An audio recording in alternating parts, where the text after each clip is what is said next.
convert your account to a business account on your Pinterest. Hello everyone, welcome back. In this video I will show you the correct and the easiest way how to do this.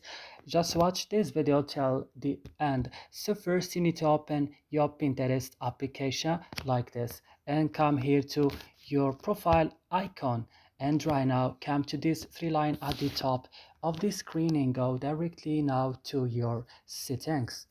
Right now on your settings, guys, you have to come here on the third option, account management, and we'll find here account changes, convert to business account. Click convert account and add your profile name. You will add it, for example, in app.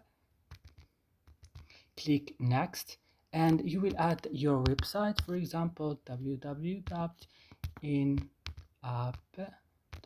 and click next. And for example you will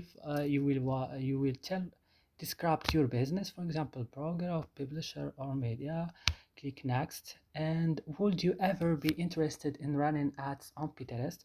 I say I'm not sure yet, and click next. And congratulations, right now you have a business account.